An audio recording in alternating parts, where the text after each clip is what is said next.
Good evening, everyone, and welcome to Doc and Queenie Bible Trivia. Good evening, Queenie. Good evening, Doc. How are ya? I am fantabulous. How about you? I am spectabulous. What do you think of that? I think we have our own Doc and Queenie vernacular. You know what? I think that's a good point. And we talked about that today on Fun, Fearless Female Global Community of Christian Women with Delinda Lane, that we were going to say, how are you today? Great, awesome, amazing. And every one of the 12 ladies had to come up with a different, the 10 ladies maybe had to come up with a different answer. So how are you today invokes a lot of different thoughts. So let's think about how you would answer that when the world asks you, how are you? And one of the girls said, blessed and highly favored. And so I have known girls that have said before, I'm blessed. And it's awesome that each of us knows that. So there's lots of ways to answer that question for sure. Totally. Well, it's all, like we talked about, in the same thing about where your focus is, who's the object of your faith. Because we are blessed. We have a roof over our heads, food, cars, whatever, all the amenities. And I saw a stat the other day. I want to say it was 18 to 20% of the world does not have a car. Okay. When you think about that, because we just assume. Right. And for the 80% who do, then it's like, are you grateful for that? Or are you talking about, oh my gosh, I have to wash this thing? Or, oh my gosh, I have to get new tires? Or, oh my gosh, I have to change the oil? Or are you grateful that you have it? Exactly. Exactly. So we are blessed beyond what we even understand. Truly. And it's one of those things I remember, I think it was maybe last fall, I lost electricity in my house for 3 hours because they were changing lines or pipes or whatever they were doing. And I was like, okay, excuse me, this cannot happen anymore. And so, of course, they're not listening to me, but I went, do you have any idea all the things I have to do online immediately? And again, I'm sure they're going, you know what? Great. So what? But 3 hours without electricity. And I thought my life had actually ended. And I thought back to that and I thought, oh my gosh, Catherine, come on. That brings up two memories that I had. One, growing up, we had a summer home and there was a really bad storm and it knocked out the power and we were without power for a week. As a kid, it was fun up until we had to go to bed when the sun would set. So we weren't happy with that. That changed. Yeah. But we bathed in the lake, which we thought was fun. And we played cards by candlelight and we did a whole bunch of fun stuff. As a kid, it was fun. Then as an adult, it was probably 25 years ago, even though I'm 25 years old. Yes. We had a snowstorm where we had lived that knocked out the power and we were without power for a week. But we were thankful because we had gas, a gas stove. So I was still able to cook. And we had a fire, wood burning fireplace. So we would just burn a fire at night. And I just had 2 out of 3 kids. We just had 2 out of 3 kids. So the 4 of us would sleep in, they were small enough. We'd all sleep in bed. We'd put our hats and our mittens on and covers up to here, So makes you think. It's back to the same thing. Be thankful for the little things. You take advantage of everything like that. Right. So it's really seriously phenomenal when you realize what you have and all of a sudden, we get impatient here with the internet. Come on, what is wrong with this thing? And there's delay and all this stuff. We wouldn't have been able to do this 500 years ago.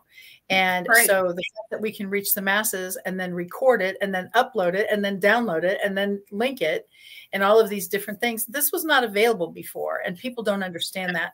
I love putting pictures of things like skate keys or different things like that on the internet and say, can you identify this?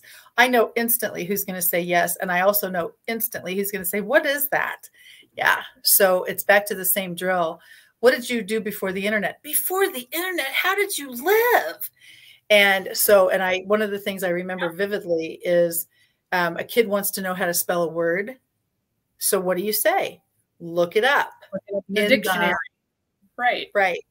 And now what do? Hey, Google, how do you spell whatever it is? And I'm like, oh my gosh, do they know how to remember work the encyclopedia? Remember the Yes, encyclopedia? We had one that was about this thick, and it had pictures and, you know, I mean, explained everything and anything. Yeah.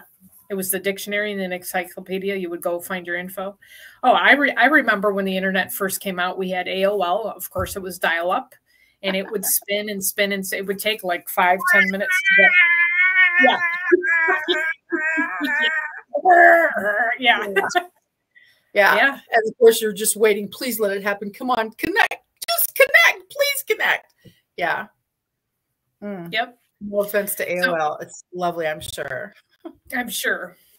And I was going to say, how many of us, and I sometimes, my consistency is pretty good, but I sometimes, depending on if I wake up late or if I get up late, first thing in the morning after I go through my Bible studies and my prayers, I go through my thank you for my family, and I name each person, and then thank you for the roof over my head and running water. And yeah, you know, you can go down the list of everything, like we're saying, everything that we have, whether it's cars, electricity.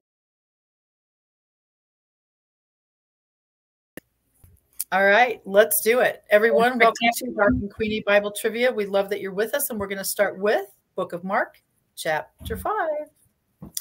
Jesus got out of the ship in the country of Gadarenes, Philistines, Corinthians, Ethiopians. Let's try this one. Jesus got out of the ship in the country of the Gadarenes. Is that how you say that? I don't know because my version is not showing it. Oh, good. Okay, good. Corinthians or Ethiopians. Let's see what the answer is. Ba-ba-da. Mark 5, verse 1. Jesus and his disciples crossed the lake Galilee and came to the shore near the town of Gerasa, Gerasa. And mine is Gadarenes, Gadarenes. Okay. Wow. What was the name of the unclean spirit? Legion, Ezra, Beelzebub, or Baal? What was the name of the unclean spirit? Legion, Ezra, Beelzebub, or Baal? Okay, I don't see any reference to, there it is. It's totally different. It's amazing. Sorry. Let's see. I gotta make sure something popped up on my phone because of course that's where I'm at. Mark 5, verse 9. Jesus asked, "What is your name?" The man answered, "My name is Lots, because I have lots of evil spirits." That's as far as I go unless there's a different verse, Queenie. Really? Yes. Yeah, no, that is 9. And lots is interesting because for me it's Legion. Okay. Well, and Legion does mean lots, a lot of, doesn't it? Legion was 100, correct? Isn't a Legion 100? That would be up to Donna and Calvin. I don't know if a Legion is 100, but if Donna and Calvin know it's Legion is 100, yes, we will go with their answer. They will have to let us know. We'll wait 2 seconds. And look at that. They've already caught up with the first and the second answer in one line. Good job, Calvin. All right. Where did Jesus allow the unclean spirit to go? Into a herd of swine, into a flock of sheep, into the caves, or into the city? Where did Jesus allow the unclean spirit to go? Into a herd of swine, into a flock of sheep, into the caves, or into the city? Mark 5, verse 13. Jesus let them go, and they went out of the man and into the pigs. The whole herd of about 2,000 pigs rushed down the steep bank into the lake and drowned. And I'm sure that's the next question. Yeah, didn't you know? When the people came out from the city, what did they ask Jesus to do? Preach, heal the sick, come to their city, or leave? When the people came out from the city, what did they ask Jesus to do? Preach, heal the sick, come to their city, or leave? Mark chapter 5, verse 17. Then the people started begging Jesus to leave their part of the country. Isn't that amazing when you think about it? They were too uncomfortable with change, wouldn't you say? On a simple level?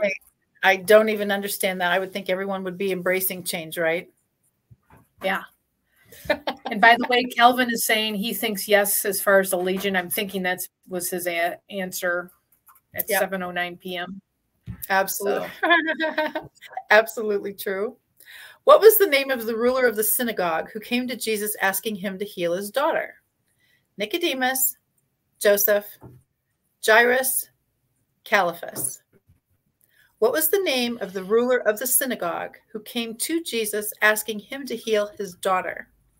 Nicodemus, Joseph, Jairus, Caiaphas. Mark 5, verse 22. The person in charge of the synagogue was also there. His name was Jairus, and when he saw Jesus, he went over to him. He knelt at Jesus' feet, started begging him for help. I'm just going to stop there. How long had the woman had the issue of blood?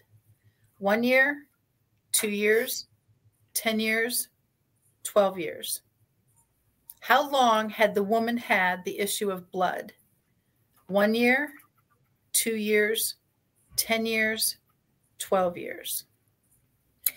Mark 5, verse 25. In the crowd was a woman who had been bleeding for 12 years. The woman suffered many things from many physicians and spent all of her money, and was only a little better, grew worse, was now well, or was in remission. The woman suffered many things from many physicians and spent all her money, and was only little better, grew worse, was now well, or was in remission. Mark 5, verse 26. She had gone to many doctors, and they had not done anything except cause her a lot of pain. She had paid them all the money she had, but instead of getting better, she only got worse. I feel a commentary coming on. Jesus told I know. I'm not quite as gracious as that. Jesus told the woman, "This is the glory of God. Thou art unclean. Do not touch the master. Thy faith has made thee whole." Jesus told the woman, "This is the glory of God. Thou art unclean. Do not touch the master. Thy faith has made thee whole." Sorry, Queenie, I just changed versions and now I'm trying to catch up. 34. Thank you. Mark 5, verse 34. And he said to her, "Daughter, your faith has made you well. Go in peace and be healed of your disease." When one came from the ruler of the synagogue's home and said his daughter was dead, Jesus said, "She shall live again. I am the resurrection. Be not afraid, only believe. She yet lives." When one came from the ruler of the synagogue's home and said his daughter was dead, Jesus said, "She shall live again. I am the resurrection. Be not afraid, only believe. She yet lives. Mark 5, verse 39. And when he had entered, he said to them, "Why are you making a commotion and weeping? The child is not dead, but sleeping." What did the people do when Jesus said, "The damsel is not dead, but sleeping"? Praised God, went home, woke her up, or laughed? What did the people do when Jesus said, "The damsel is not dead, but sleeping"? Praised God, went home, woke her up, laughed. Mark 5, verse 40. And they laughed at him. Tell you, people, get out of here. You've got miracles. And then he's saying, she's sleeping. Haha, you're funny. Oh my gosh. Can you actually even imagine that? That's the end of chapter 5, Doc. All right. I get to read my latest new favorite version, don't I? Yes, you do. We're going to do the Contemporary English Version Interconfessional Edition, which is the CEV DCI. I love it. All right. Mark 5. Jesus and his disciples crossed Lake Galilee and came to the shore near the town of Gerasa. When he was getting out of the boat, a man with an evil spirit quickly ran to him from the graveyard where he had been living. No one was able to tie the man up anymore, not even with a chain. He had often been put in chains and leg irons, but he broke the chains and smashed the leg irons. No one could control him. Night and day, he was in the graveyard or on the hills, yelling and cutting himself with stones. When the man saw Jesus in the distance, he ran up to him and knelt down. He shouted, "Jesus, Son of God in heaven, what do you want with me? Promise me in God's name that you won't torture me." The man said this because Jesus had already told the evil spirit to come out of him. Jesus asked, "What is your name?" The man answered, "My name is Lots, because I have lots of evil spirits." He then begged Jesus not to send them away. Over on the hillside, a large herd of pigs was feeding, so the evil spirits begged Jesus, "Send us into those pigs. Let us go into them." Jesus let them go, and they went out of the man and into the pigs. The whole herd of about 2,000 pigs rushed down the steep bank into the lake and drowned. The men taking care of the pigs ran to the town and the farms to spread the news. Then the people came out to see what happened. When they came to Jesus, they saw the man who had been full of demons. He was sitting there with his clothes on and in his right mind, and they were terrified. Everyone who had seen what had happened told about the man and the pigs. Then the people started begging Jesus to leave their part of the country. When Jesus was getting into the boat, the man begged to go with him, but Jesus would not let him. Instead, he said, "Go home to your family and tell them how much the Lord has done for you and how good he has been to you." The man went away into the region near the 10 cities known as Decapolis and began telling everyone how much Jesus had done for him. Everyone who heard what had happened was amazed. Once again, Jesus got into the boat and crossed Lake Galilee. Then as he stood on the shore, a large crowd gathered around him. The person in charge of the synagogue was also there. His name was Jairus, and when he saw Jesus, he went over to him. He knelt at Jesus' feet and started begging him for help. He said, "My little daughter is about to die. Please come and touch her so she will get well and live." Jesus went with Jairus, and many people followed along and kept crowding around. In the crowd was a woman who had been bleeding for 12 years. She had gone to many doctors sorry, my dog is pushing me. Go on, go. She just barged right in. Sorry. She had gone to many doctors, and they had not done anything except cause her a lot of pain. She had paid them all the money she had, but instead of getting better, she only got worse. The woman had heard about Jesus, so she came up behind him in the crowd and barely touched his clothes. She had said to herself, "If I can just touch his clothes, I will be healed." As soon as she touched them, her bleeding stopped, and she knew she was healed. At that moment, Jesus felt power go out from him. He turned to the crowd and asked, "Who touched my clothes?" His disciples said to him, "Look at all these people crowding around you. How can you ask who touched you?" But Jesus turned to see who had touched him. The woman knew what had happened to her, so she came trembling with fear and knelt down in front of Jesus. Then she told him the whole story. Jesus said to the woman, "You are now well because of your faith. May God give you peace. You are healed, and you will no longer be in pain." While Jesus was still speaking, some people came from Jairus' home and said, "Your daughter has died. Why bother the teacher anymore?" Jesus heard what they said and said to Jairus, "Don't worry, just have faith." Jesus did not let anyone go with him except Peter and the two brothers, James and John. They went home with Jairus and saw the people crying and making a lot of noise. Then Jesus went inside and said to them, "Why are you crying and carrying on like this? The child isn't dead, she is just asleep." But the people laughed at him. And after Jesus had sent them all out of the house, he took the girl's father and mother and his 3 disciples and went to where she was. He took the 12-year-old girl by the hand and said, "Talitha Koum," I guess is how you say that, which means, "Little girl, get up." The girl got right up and started walking around. Everyone was greatly surprised, but Jesus ordered them not to tell anyone what had happened. Then he said, "Give her something to eat." Excuse me. It just doesn't get any better than that, you know? Faith Nope. the size of a mustard seed. You talked about that today and in your sermon on Sunday. And that's all you need is a little bit of faith, and look what can happen. Yeah. All right. Thank you all for joining us tonight on Doc and Queenie Bible Trivia.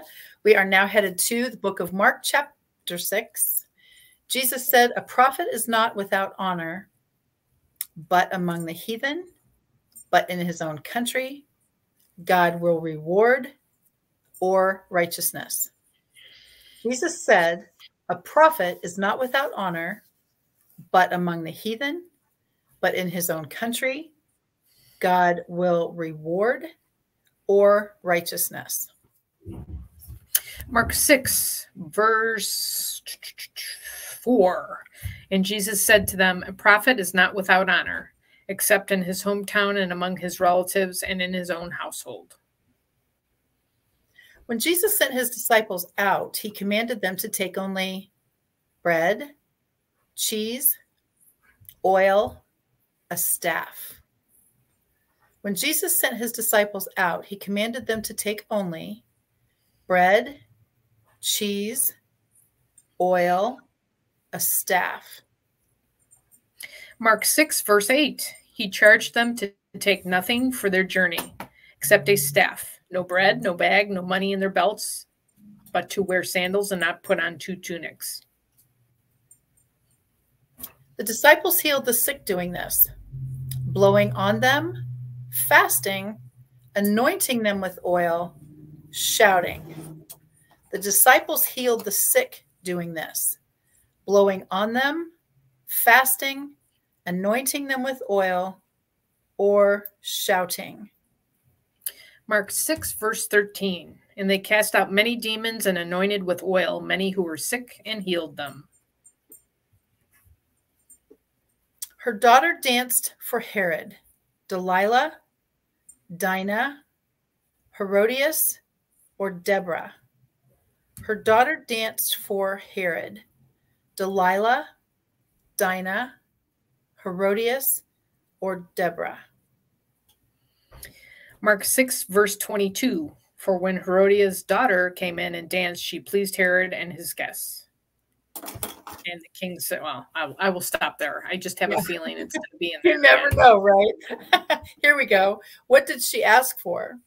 The head of Jesus, the head of John the Baptist, half of Herod's kingdom, or a crown?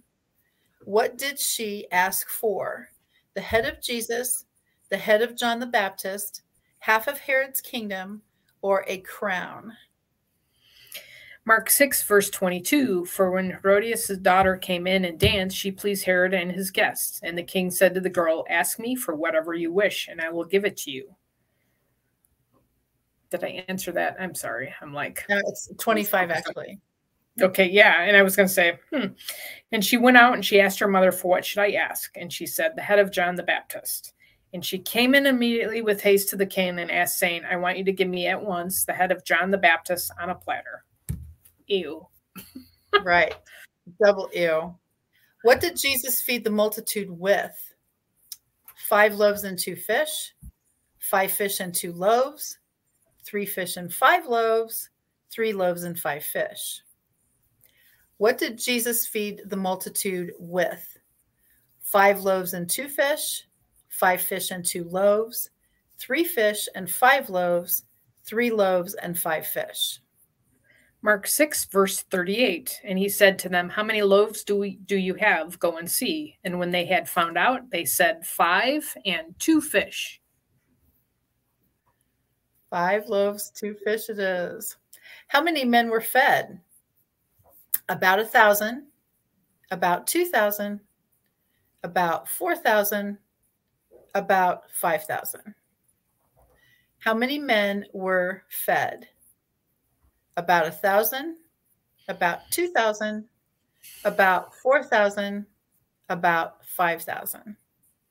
Mark 6, verse 44. And those who ate the loaves were 5,000 men. How many baskets of leftovers were there? 10, 12, 7, or 5? How many baskets of leftovers were there? 10, 12, 7, or 5? 43. 43. Okay, I was going to say. And there it is. Mark 6, verse 43. And they took up 12 baskets full of broken pieces and of the fish. I have to ask a question of Donna and Calvin. You guys are so awesome at these answers.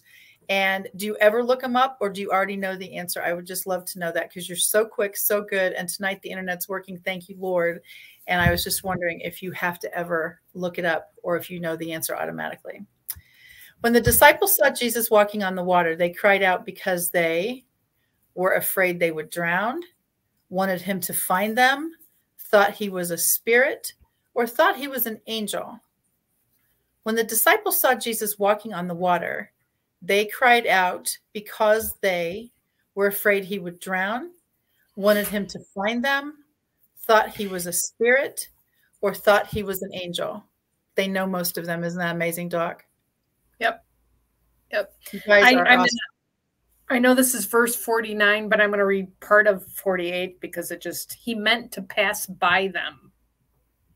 But when they saw him walking on the sea, they thought it was a ghost and cried out, for they all saw him and were terrified. Wow.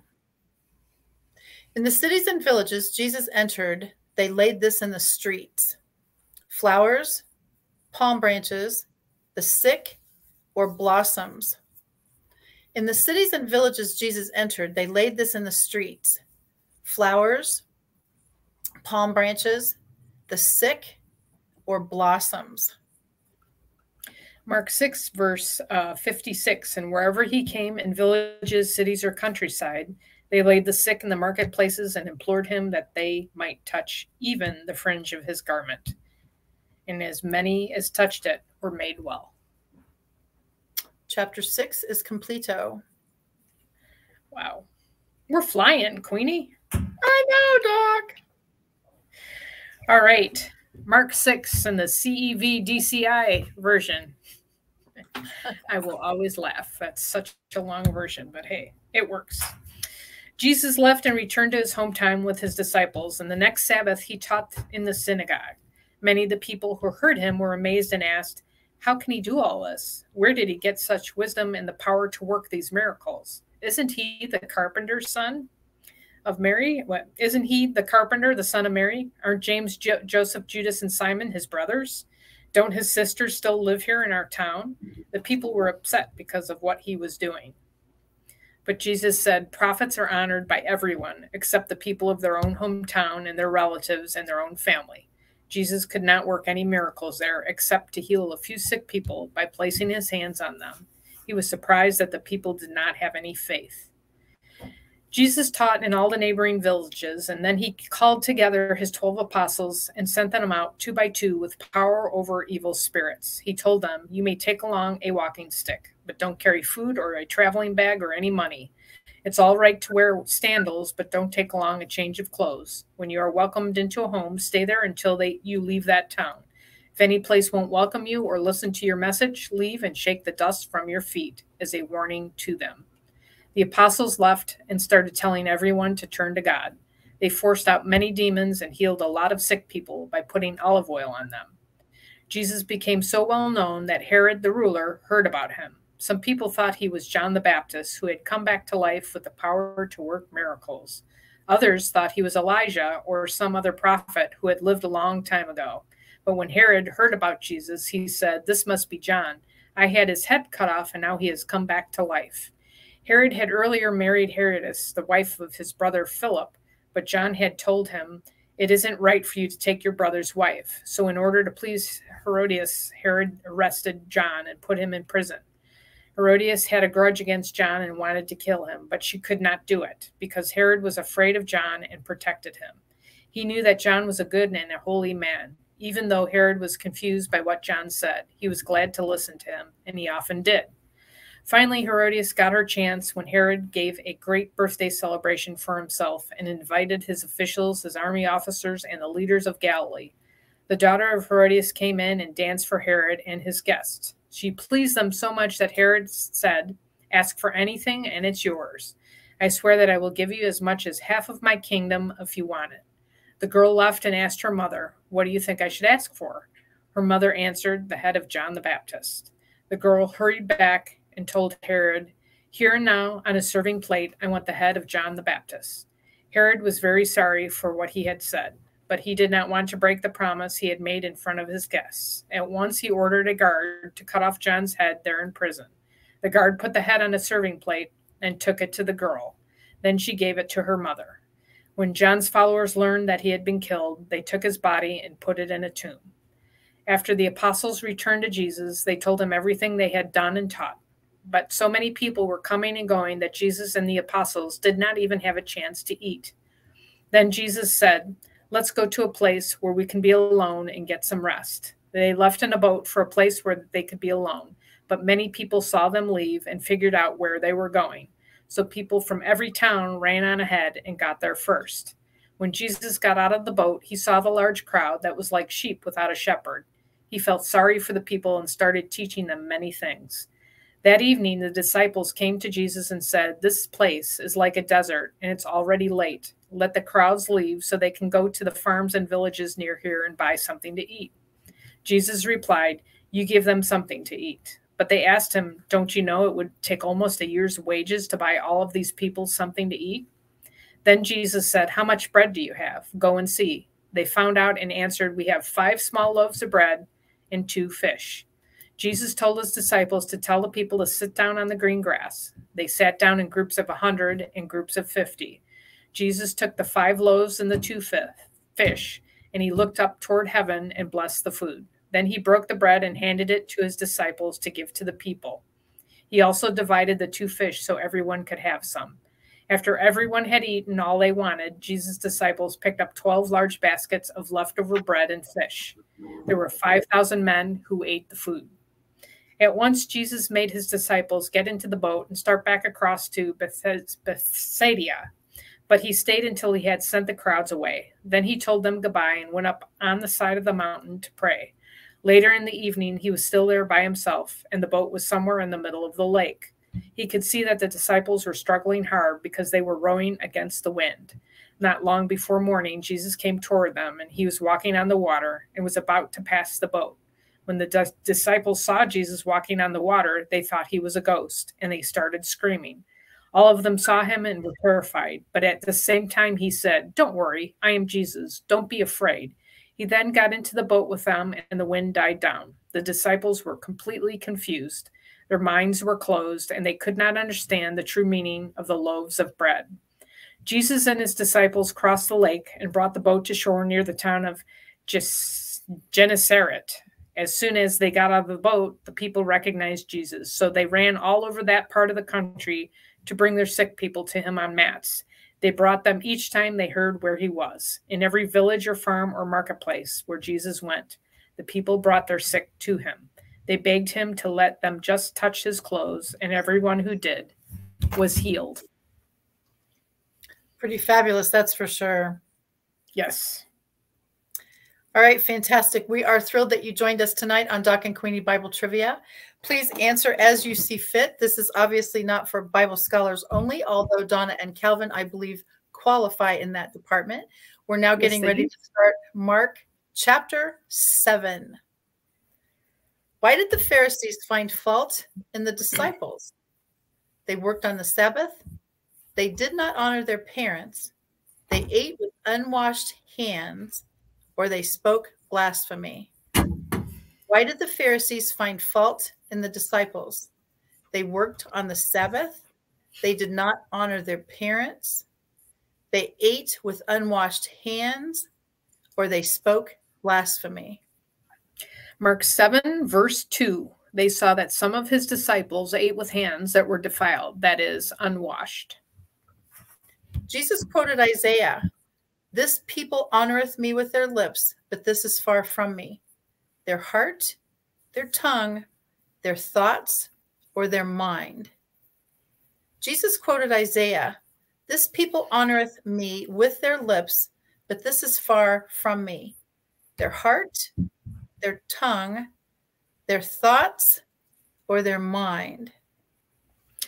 Mark 7, verse 6. This people honors me with their lips, but their heart is far from me. Jesus told the Pharisees and scribes they make the word of God of none effect through this.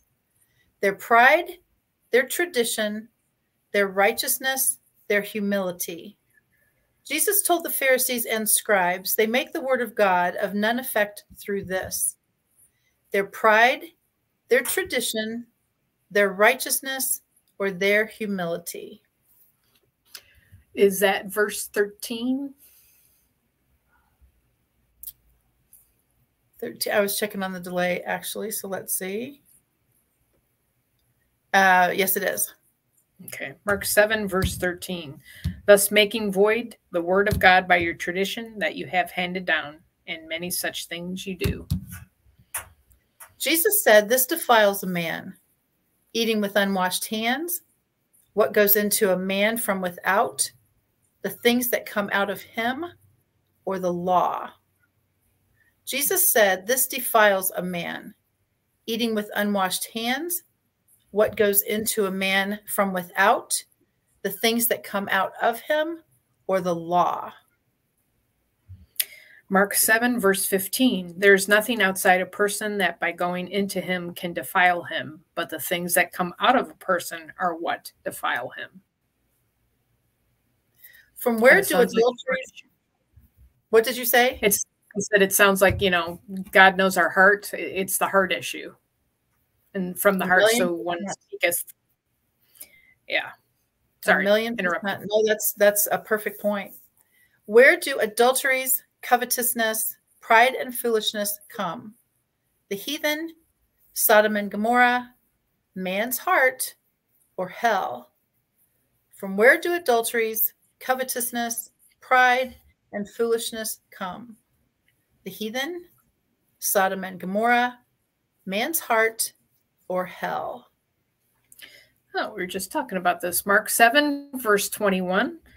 For from within, out of the heart of man, come evil thoughts, sexual immorality, theft, murder, adultery, coveting, wickedness, deceit, sensuality, envy, slander, pride, foolishness. What was wrong with the woman's daughter? She was deaf. She was blind. She had leprosy. She had an unclean spirit. What was wrong with the woman's daughter? She was deaf. She was blind. She had leprosy.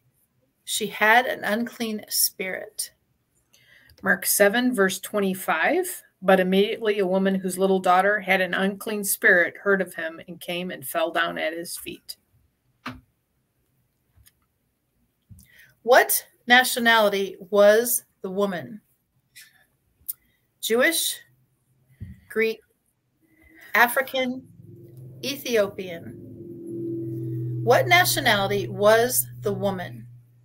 Jewish, Greek, African, Ethiopian. Gonna love this answer because it's totally different from all of those choices. Mark 7, verse 26. Now the woman was a Gentile, a Syrophoenician by birth. I've never heard of that before. Yeah, Syrophoenician is actually in this version as well. And the answer in this case, of course, for me is Greek. Yeah. What did the woman say the dogs under the table eat? Bones, bread, meat, or the children's crumbs? What did the woman say the dogs under the table eat? Bones, bread, meat, or the children's crumbs? Mark 7, verse 28. But she answered him, Yes, Lord, yet even the dogs under the table eat the children's crumbs. I can see where that could actually get handy. What was wrong with the man that Jesus healed? He was blind. He had an evil spirit. He had leprosy. He was deaf and had a speech impediment. What was wrong with the man that Jesus healed? He was blind. He had an evil spirit. He had leprosy. He was deaf and had a speech impediment. Mark 7, verse 32. And they brought to him a man who was deaf and had a speech impediment. You are definitely afraid to read longer now, aren't you? Yes, I am. What did the people do when Jesus told them not to publish the miracles? Held their peace, questioned why, told only the priests, or published it greatly? What did the people do when Jesus told them not to punish the miracles? Held their peace, questioned why, told only the priests, or published it greatly? Mark 7, verse 36, and Jesus charged them to tell no one, but the more he charged them, the more zealously they proclaimed it. Typical man, never listening. I can see I'm going to have to edit this video. All right, Doc. I didn't mean man. I meant man, human. Man. That is the end of chapter 7, Doc. All right. So we will read Mark 7 in the CEV-DCI again. Some Pharisees and several teachers of the law of Moses from Jerusalem, I just lost my version, came and gathered around Jesus. They noticed that some of his disciples ate without first washing their hands. The Pharisees and many others obey the teachings of their ancestors. They always wash their hands in the proper way before eating. None of them will eat anything they buy in the market until it is washed. They also follow a lot of other teachings, such as washing cups, pitchers, and bowls. The Pharisees and the teachers asked Jesus, "Why don't your disciples obey what our ancestors taught us to do? Why do they eat without washing their hands?" Jesus replied, "You are nothing but show-offs. The prophet Isaiah was right when he wrote that God had said, 'All of you praise me with your words, but you never really think about me. It is useless for you to worship me when you teach rules made by humans. You disobey God's commands in order to obey what humans have taught. You are good at rejecting God's commands so that you can follow your own teachings. Didn't Moses command you to respect your father and mother? Didn't he tell you to put to death all who curse their parents? But you let people get by without helping their parents when they should.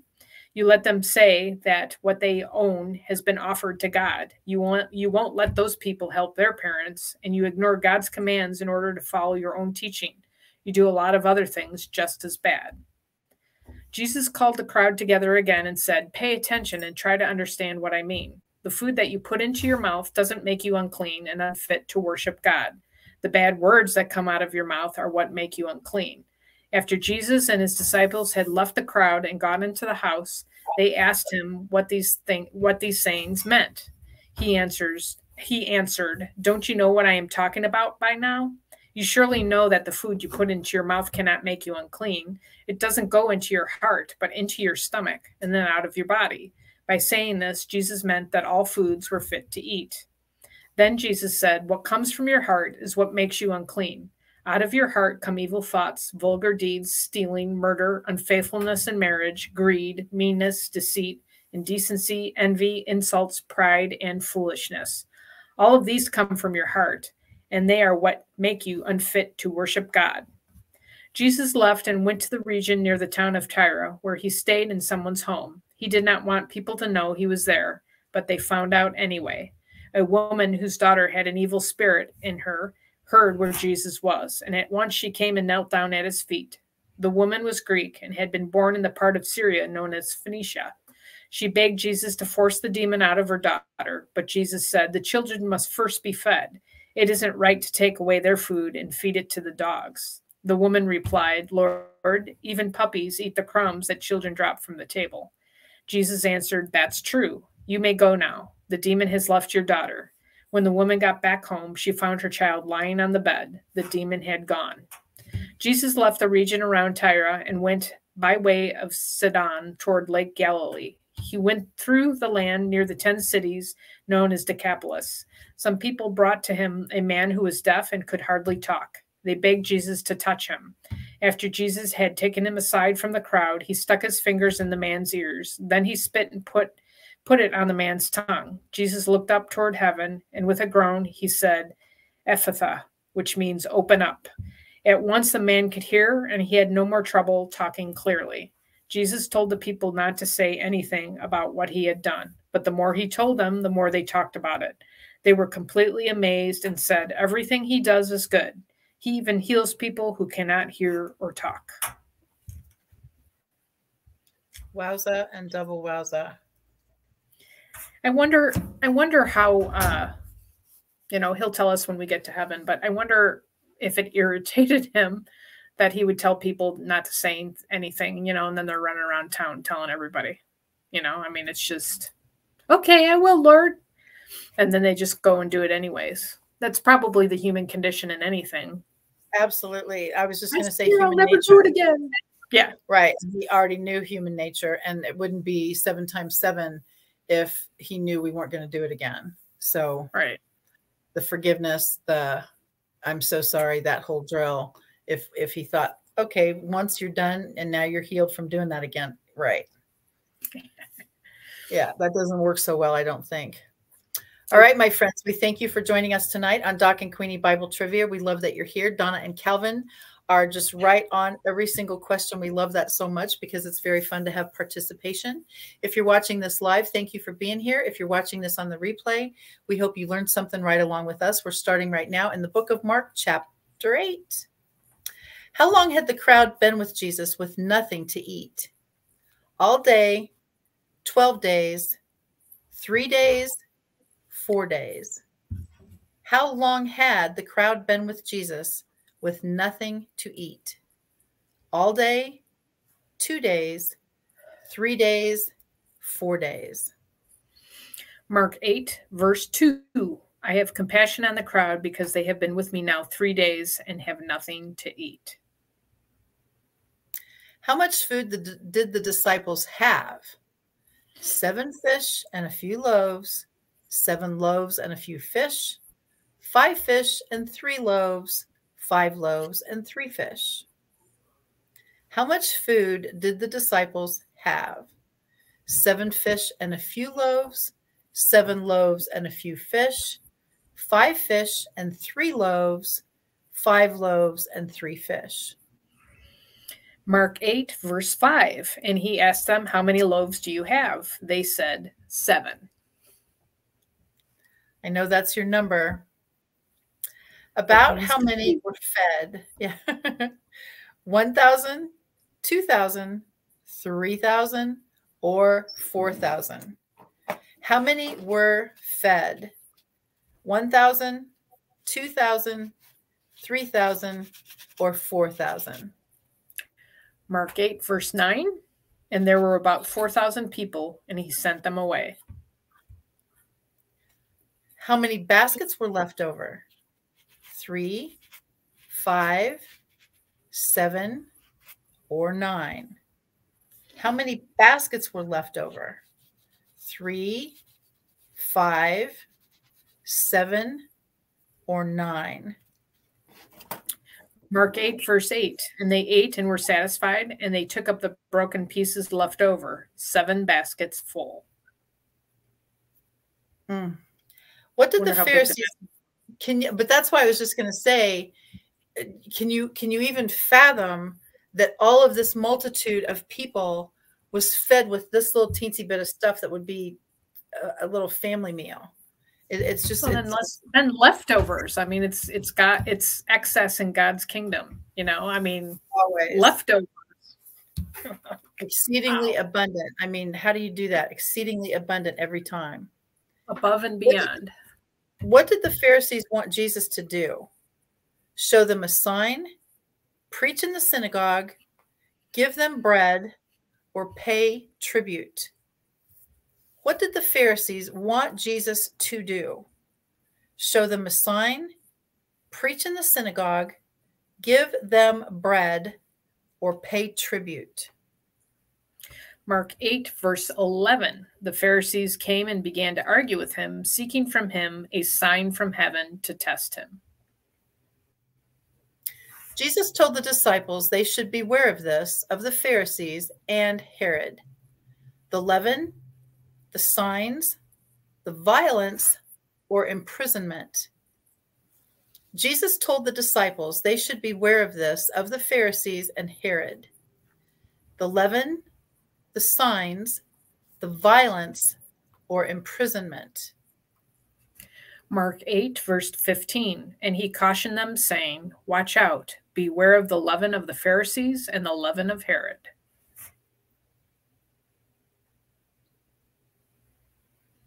There we go. Show them a sign. Okay. Wanted to make sure. All right. The first time Jesus put his hands on the blind man, the man said he saw men coming to get him as trees walking, in a blur, or faintly.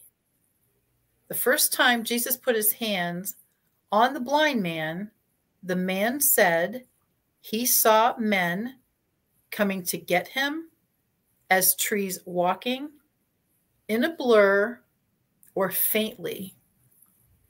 Mark 8, verse 24. And he looked up and said, I see people, but they look like trees walking. When Jesus said, whom say ye that I am? Peter answered, Elias, John the Baptist, one of the prophets, or the Christ. When Jesus said, whom say ye that I am? Peter answered, Elias, John the Baptist, one of the prophets, or the Christ. Mark 8, verse 29. And he asked them, but who do you say that I am? Peter answered him, you are the Christ. When Jesus began to speak of his death, who rebuked him? The Pharisees, Peter, James, or John? When Jesus began to speak of his death, who rebuked him? The Pharisees, Peter, James, John. Rats, they're having problems and they've done so great tonight. Tonight has been one of the best nights ever. Yeah. Yes. Mark 8, verse 20 or 32. And he said this plainly, and Peter took him aside and began to rebuke him. He's rebuking God. Woohoo. I wouldn't think that would be smart. No. Jesus said, what shall it profit a man if he gain the whole world and lose this? His mind, his family, his soul, his integrity. Jesus asked, what shall a man profit if he shall gain the whole world and lose this? His mind, his family, his soul, or his integrity? Mark 8, verse 36. For what does it profit a man to gain the whole world and forfeit his soul? Amen, my friend. The end of chapter 8. Wow. Okay. Mark 8 in the DCI version. One day another large crowd gathered around Jesus. They had not brought along anything to eat. So Jesus called his disciples together and said, I feel sorry for these people. They have been with me for 3 days and they don't have anything to eat. Some of them live a long way from here. If I send them away hungry, they might faint on their way home. The disciples said, this place is like a desert. Where can we find enough food to feed such a crowd? Jesus asked them how much food they had. They replied, 7 small loaves of bread. After Jesus told the crowd to sit down, he took the 7 loaves and gave thanks. He then broke the loaves and handed them to his disciples, who passed them out to the crowd. They also had a few little fish, and after Jesus had blessed these, he told the disciples to pass them around. The crowd of about 4,000 people ate all they wanted, and the leftovers filled 7 large baskets. As soon as Jesus had sent the people away, he got into the boat with the disciples and crossed to the territory near Dalmanutha. The Pharisees came out and started an argument with Jesus, and they wanted to test him by asking for a sign from heaven. Jesus groaned and said, why are you always looking for a sign? I can promise you that you will not be given one. Then he left them. Again, he got into a boat and crossed over to the other side of the lake. The disciples had forgotten to bring any bread, and they had only 1 loaf with them in the boat. Jesus warned them, watch out, guard against the yeast of the Pharisees and of Herod. The disciples talked this over and said to each other, he must be saying this because we don't have any bread. Jesus knew what they were thinking and asked, why are you talking about not having any bread? Don't you understand? Are your minds still closed? Are your eyes blind and your ears deaf? Don't you remember how many baskets of leftovers you picked up when I fed those 5,000 people with only 5 small loaves of bread? Yes, the disciples answered. There were 12 baskets. Jesus then asked, and how many baskets of leftovers did you pick up when I broke 7 small loaves of bread for those 4,000 people? 7, they answered. Don't you know what I am talking about by now? Jesus asked. As Jesus and his disciples were going to Pisidia, some people brought a blind man to him and begged him to touch the man. Jesus took him by the hand and led him out of the village, where he spit into the man's eyes. He placed his hands on the blind man and asked him if he could see anything. The man looked up and said, I see people, but they look like trees walking around. Once again, Jesus placed his hands on the man's eyes, and this time the man stared. His eyes were healed, and he saw everything clearly. Jesus said to him, You may return home now, but don't go into the village. Jesus and his disciples went to the villages near the town of Caesarea Philippi. As they were walking along, he asked them, What do people say about me? The disciples answered, Some say you are John the Baptist, or maybe Elijah. Others say you are one of the prophets. Then Jesus asked, But who do you say I am? You are the Messiah, Peter replied. Jesus warned the disciples not to tell anyone about him. Jesus began telling his disciples what would happen to him. He said, The nation's leaders, the chief priests, and the teachers of the law of Moses will make the Son of Man suffer terribly. He will be rejected and killed, but 3 days later, he will rise to life. Then Jesus explained clearly what he meant. Peter took Jesus aside and told him to stop talking like that. But when Jesus turned and saw the disciples, he corrected Peter. He said to him, Satan, get away from me. You are thinking like everyone else and not like God. Jesus then told the crowd and the disciples to come closer. And he said, If any of you want to be my followers, you must forget about yourself. You must take up your cross and follow me. If you want to save your life, you will destroy it. Excuse me. But if you give up your life for me and for the good news, you will save it. What will you gain if you own the whole world but destroy yourself? What could you give to get back your soul? Don't be ashamed of me and my message among these unfaithful and sinful people. If you are the Son of Man, if you are the Son of Man, will be ashamed of you when he comes in glory of his Father and his holy angels. And I have to excuse myself because I've got an itch in the back of my throat. Excuse me, Queenie. Sorry, everybody. That's the end of the chapter. Yes.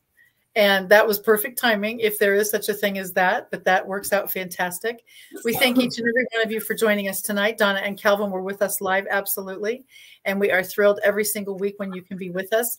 We started in January of 2021, and we love being able to bring Bible trivia to you every single Thursday night at 7 o'clock Central Time.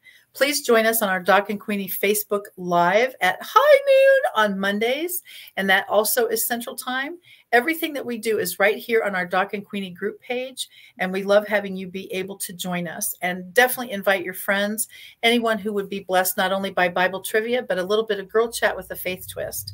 So 2 events every single week, and the good news is we also have a guest live coming up tomorrow. Big surprise, super excited, and we love being able to have Doc and Queenie guests live because we get to interview you for about 15 or 20 minutes, so you can actually talk about your company, what goes on in your life, networking groups you go to, whatever you want to share with the planet. And that way you can have the video to actually promote yourself anytime you want all over your social media platforms. Doc, we're glad you're better. I'm getting there. Just a little tickle. You know that tickle thing and you start coughing. Absolutely. And of course, the more that you talk, the worse it is. So by the end of the day, I'm like, okay, I've been talking since 8 o'clock this morning. So yeah, I definitely know how that goes. Well, thank you again for joining us tonight. Doc, we will see you Monday at high noon. Sounds good, Queenie. Thank you, everyone. Have a great and fantastic and blessed weekend. Absolutely. Good night, everybody. Good night.